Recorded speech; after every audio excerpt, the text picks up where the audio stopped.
কততম বর্ষ? নাই প্রথম 19। ভোলা কাজীপাড়া গ্রামবাসী বৃন্দের আয়োজনে আজকে যে এখানে রক্তদান শিবির এবং ফ্রি স্বাস্থ্য শিবির, চক্ষু পরীক্ষা শিবির এবং সন্ধ্যাবেলা মনে হয় গজল আজান হবে এবং কুইজ প্রতিযোগিতা, একসঙ্গে অনেকগুলো অনুষ্ঠানের আয়োজন। তার মধ্যে সবচেয়ে গুরুত্বপূর্ণ ব্যাপার, যেটা সবগুলোই গুরুত্ব আছে সমাজের, সবচেয়ে গুরুত্বপূর্ণ ব্যাপার যেটা আমাদের মধ্যে, সেটা হচ্ছে রক্তদান। আমাদের এখানকার 18 নম্বর ওয়ার্ডের কাউন্সিলর যিনি শামসুন নাহার, উনি, আমি যতদূর জানি উনি একজন সায়েন্সের, বিশেষ করে বায়োলজি টিচার। উনি ওনার বক্তব্যের মধ্যে দিয়ে অনেক কিছু সুন্দরভাবে, যেটা দরকার সমাজের জন্য, সেইটা রক্তদান সম্পর্কে, রক্তের সম্পর্কে, থ্যালাসেমিয়া সম্পর্কে উনি বেশ সুন্দরভাবে ব্যাখ্যা করে দিয়ে গেলেন। আমি তার সঙ্গে একটা কথা অ্যাড করছি ওনার সূত্র ধরে, যে এই যে থ্যালাসেমিয়ার বাহক, আমরা যেমন রক্তদান উৎসব করছি, আমার মনে হয় আমার একটা দাবি থাকবে, এই যে অনুষ্ঠানটা এখানে হচ্ছে, এত সুন্দর পরিবেশ, আমরা বহু জায়গায় যাই, পরিবেশটা একটা বড় ব্যাপার, এত সুন্দর সাজিয়েছে এবং ছিমছাম, কোনো গ্যাঞ্জাম নেই, এত বড় জায়গা নিয়ে মানুষ 84 জন নাকি রক্ত ইতিমধ্যে দান করেছেন। মানে আমাকে যারা এখানকার উদ্যোক্তা প্রত্যেককে মানে সম্মানিত করণে আমি তাদেরকে ধন্যবাদ জানাচ্ছি। ধন্যবাদ জানালে তাদের ছোট করা হয়ে যায় মনে হয়। তো আমি বলবো, থ্যালাসেমিয়া একটা সচেতনতা শিবির যদি এইখানটাতেই, এই রক্তদানের মতন, এইরকম নানান রকম অনুষ্ঠানের মতন, শুধু সচেতনতা, বিভিন্ন ডাক্তার, এইরকম শিক্ষক যারা জানেন থ্যালাসেমিয়া সম্পর্কে, তাদেরকে এনে যদি সচেতনতা শিবির একটা করার জন্য আমি এদের কাছে দাবি বা আবদার রেখে গেলাম,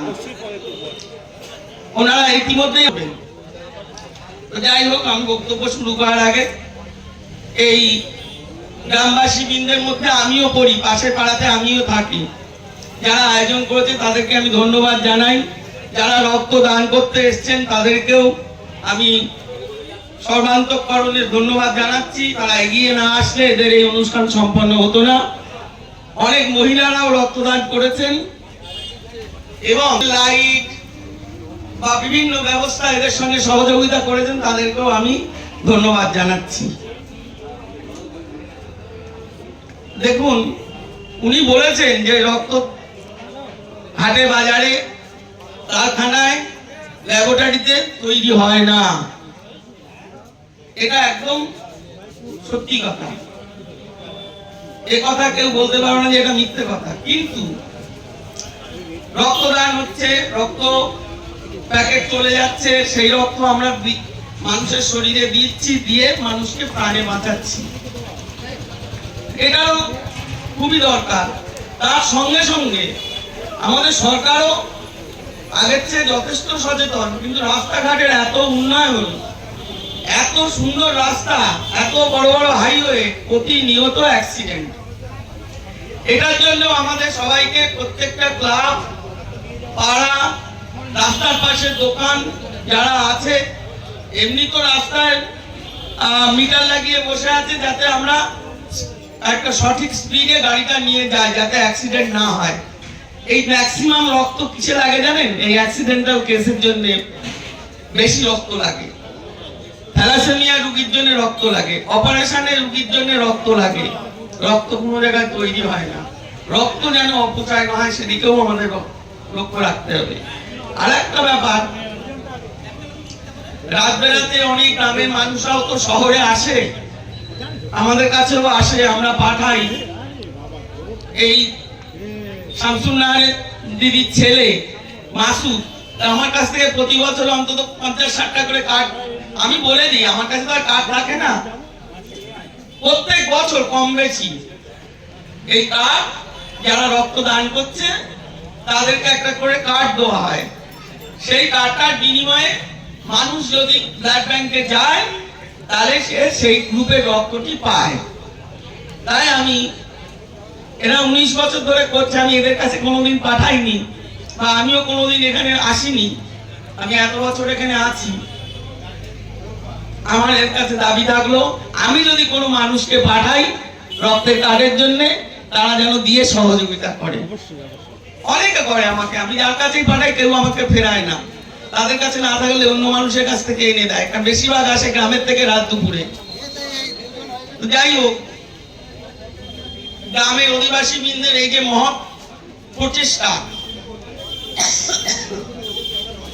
আমি এদেরকে সাধুবাদ জানাচ্ছি।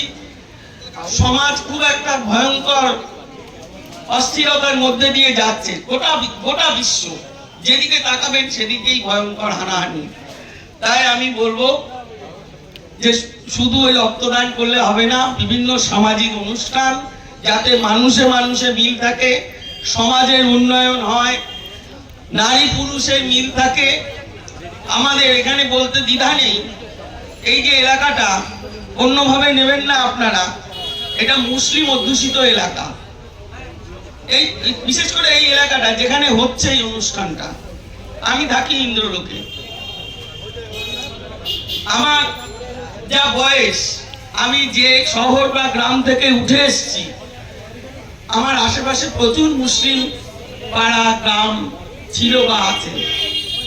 আজ থেকে 30 বছর আগে এই মুসলিম সমাজে এখনো অনেক পিছিয়ে আছে। এই মুসলিম সমাজের মেয়েরা বা বাড়িতে যদি 6টা বাচ্চা থাকে, 2টো বাচ্চা লেখাপড়া করতো। আমি হলফ করে বলতে পারি, 6টা বাচ্চা থাকলে 2টো বাচ্চাকে শিক্ষিত করতো তারা, বা তারা নিজেরা শিক্ষিত হতো। এখন 6টা বাচ্চার মধ্যে 6টাই শিক্ষিত হয়, এবং 6 জনই সমাজের মূল স্রোতে, অর্থাৎ ডাক্তার, ইঞ্জিনিয়ার, প্রফেসর, বিভিন্ন বড় বড় ব্যবসায়ী, তারা কিন্তু হতে আগ্রহী। এবং বাড়ির যারা মা বাবা বা বাড়ির যারা গার্জিয়ান আমাদের মধ্যে উপস্থিত হয়েছেন, বারাসাত টাউনের সভাপতি দেবাশিস মিত্র, আমার ছোট ভাই বরকা, তাকে আমি ধন্যবাদ জানাই। তো এই যে অগ্রগতি, আমরা যখন ছোট ছিলাম, আমরা যখন ছাত্র রাজনীতি করতাম, আমাদের কলেজটা ছিল টাকি কলেজ। তখন বসিরহাট সাব ডিভিশনের 2খানা মাত্র কলেজ, একটা বসিরহাট কলেজ আর একটা টাকি কলেজ। ছাত্রছাত্রী বেশিরভাগ সব ওই রকম গ্রামের থেকেই আসতো, কিন্তু আমরা বলেও কোনো মুসলিম মহিলাকে, আমার বলতে দ্বিধা নেই, আমি বেশিরভাগ যেতাম, কেন তখন এই জেলায় মহিলা কর্মী বলতে কংগ্রেস ছিল, তখন মহিলা কর্মী বলতে আমি এক পিস উত্তর 24 পরগনা, বসিরহাট, বারাসাত, বনগাঁ এই সাব ডিভিশন গুলোর মধ্যে আমি একটি মাত্র মহিলা ছিলাম। তখন আমাকে তাপসদা চেনে 84 সাল থেকে, আমি তখন স্কুলে পড়ি। আমি কখনো তাপসদার বাড়িতে আসতাম, তখন এই কাজীপাড়ায় এত দোকান ছিল না, শ্মশানের গলিতে একটা মাত্র ঘুগনি পাউরুটির দোকান, চায়ের দোকান ছিল, 84 সাল। তখন কিন্তু বাড়িতে তাদের যদি ডাকতে যেতাম, বাড়ির ভিতরে তো ঢোকার অধিকার ছিল না। ওনা দাঁড়িয়ে গার্জিয়ানরা বলতো আমাকে উদ্দেশ্য করে, তুমি একটা মাস্টারের মেয়ে, তুমি তো উচ্ছন্নে গেছো, তুমি উচ্ছন্নে গেছো, আমার বাড়ির মেয়েদের উচ্ছন্নে নিয়ে যেও না। আমাকে এইসব কথাও শুনতে হয়েছে। সেই জায়গা থেকে আজকে সমাজের বিস্তর পরিবর্তন। আমি আজকে রাজনীতির সরাসরি ময়দানে হয়তো নেই, বিভিন্ন কারণে আমি হয়তো বাড়িতে এখন সময় দেই বেশি, কিন্তু আমি খুব গর্বিত যে যেখানে 82, 84, 85, 96 সাল পর্যন্ত উত্তর 24 পরগনা, আমি অন্য জেলার অন্য জায়গার কথা বাদ দিলাম, আমার জেলার কথা আমি বলছি, উত্তর 24 পরগনায় বাড়ি বাড়ি গিয়ে ডেকেও আমি মেয়ে বের করতে পারিনি সেদিন। আজকে গর্ব, মেয়েদের ডাকতে হচ্ছে না। তার কারণ অবশ্যই আমাদের সরকার। অন্যতম কারণ। কেন মেয়েদের যা সুযোগ আমাদের এই সমাজ, এই সরকার দিচ্ছে, পৃথিবীর ইতিহাসে তিনি একটা নজির সৃষ্টি করেছেন দুটো কারণে। এক হচ্ছে মেয়েদের হাত খরচা এবং মেয়েদের 18 বছর বয়স পর্যন্ত তারা স্বয়ং সম্পূর্ণ হবে শারীরিক দিক দিয়ে এবং শিক্ষার মিনিমাম হাই সেকেন্ডারি পাস করবে। এই যে দিশা, এটা মমতা ব্যানার্জি মাথা ছাড়া অনেক মনীষী জন্মেছেন মমতা ব্যানার্জির আগে। আমি মমতা ব্যানার্জিকে মনীষীর আসনে বসাই শুধু নারীদের এই দুটো চিন্তা ভাবনার জন্য। পৃথিবীর বিভিন্ন দেশ বিদেশ থেকে তাকে সম্মান জানাচ্ছে, কিন্তু আপনি একবার ভাবুন যে এই যে মানুষ, আমরা সভ্যতার মধ্যে দিয়ে যেরকম যাচ্ছিলাম, রবীন্দ্রনাথ জন্মেছেন, বিবেকানন্দ জন্মেছেন, বিদ্যাসাগর জন্মেছেন, রামমোহন জন্মিয়েছেন, এরাও দিকপাল। আমি এদের কাউকে ছোট করছি না। বিদ্যাসাগর বিবাহ রোধ করেছেন, রামমোহন সতীদাহ প্রথা রোধ করেছেন, কিন্তু তাদের মাথায় এই জিনিসটা আসেনি যে বাল্য বিবাহ। তারা বাল্য বিবাহের বিরুদ্ধে কিন্তু আন্দোলন করেছেন, কিন্তু বাল্য বিবাহ কি করে রোধ করা যায় সেই পয়েন্টটা তারা খুঁজে পাননি আমার মনে হয়, যেটা মমতা ব্যানার্জি খুঁজে বের করেছেন। দেখুন, একসঙ্গে দুটো জিনিস, মেয়েটা শিক্ষিত হবে এবং মেয়েটা শারীরিকভাবে স্বয়ং সম্পূর্ণ হবে 18 বছর বয়স পর্যন্ত। তারপরেও তাদের পড়াশোনার জন্য অনেক স্কিম তিনি চালু করে দিয়েছেন। আমার বলার উদ্দেশ্য, একটা নারী যদি শিক্ষিত হয় তাহলে তার পরিবার শিক্ষিত করতে পারে। আজকে নারীরা এই যে রক্তদানে, আমি এত কথা বলার উদ্দেশ্য হচ্ছে মেয়েরা, আমি জিজ্ঞেস করলাম মেয়েরা রক্তদান করেছে, বলছে বহু মেয়ে। এই যে মেয়েরা এগিয়ে আসছে সাহস করে, এই সাহসটা পাচ্ছে কেন জানেন? তাদের হাতে মাছ গেলে নিজস্ব পয়সা, তারা আর্থিকভাবে সক্ষম হচ্ছে, তাদের দৃঢ়তা বাড়ছে, তারা নিজেকে নিজে বিশ্বাস করছে। আজকে আমি একজন মেয়ে হয়ে বলছি, আমিও একজন সংসারী মানুষ, আমিও কারোর স্ত্রী, কারোর মা। আমাদের ঘরে বরকাও বলতে পারবে না, ওদের বউকেও হাত করতে দেয়।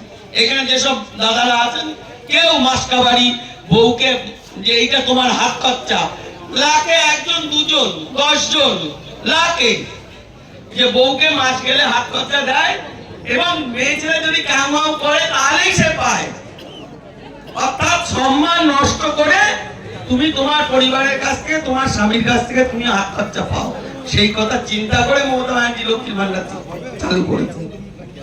আজকে যেসব মেয়েরা এত সাহস করে এগিয়ে আসছে, তার অন্যতম কারণ আর্থিকভাবে সক্ষম এবং শিক্ষা। এই দুটোর জন্য আজকে আমাদের রক্তদান শিবিরে প্রায় 50-50 মহিলাদের উপস্থিতির হার আমরা পাই। তাই আমি সবাইকে বলবো, যারা আজকে আমাদের এই অনুষ্ঠানে রক্তদান করেছেন, যেসব মায়েরা, বোনেরা, আপনারা আরো এগিয়ে যান। আপনাদের কর্মের মধ্যে দিয়ে, শিক্ষার মধ্যে দিয়ে পরিবারকে, সমাজকে সুষ্ঠুভাবে তৈরি করে রাখুন। আমরা খুব কঠিন সময়ের মধ্যে দিয়ে যাচ্ছি। একটা নারী যা পারে একটা পুরুষ তা পারে না। সামনে আমাদের খুব বড় যুদ্ধ, 26 সাল পড়ে গেছে। আজকে 6 তারিখ না, 5 তারিখ, জানুয়ারি মাসের 5 তারিখ হয়ে গেল। অর্থাৎ দিন যাচ্ছে জলের মতো। আপনারা সবাই সুস্থ থাকবেন, ভালো থাকবেন। সবাইকে, সবাই মানে প্রতিবেশীকে, পাশের পাড়াকে নিজেদের মতন করে একটু হিংসা বর্জন করুন, আমারটা ত্যাগ করুন। সবাই আমরা আগে মানুষ, তারপরে ধর্ম। আগে ধর্মের সৃষ্টি হয়নি, আগে মানুষের সৃষ্টি হয়েছে। নারী এবং পুরুষ দুটো হচ্ছে জাতি। এ হিন্দু জাতি ও মুসলমান জাতি ও খ্রিস্টান জাতি ও শিখ জাতি না। মানুষ ধর্ম হচ্ছে মানব ধর্ম এবং জাতি হচ্ছে দুটি, পুরুষ জাতি এবং নারী জাতি। দেখবেন আপনার ঘরের মহিলাকে যদি আপনি সম্মান করেন, আপনি সব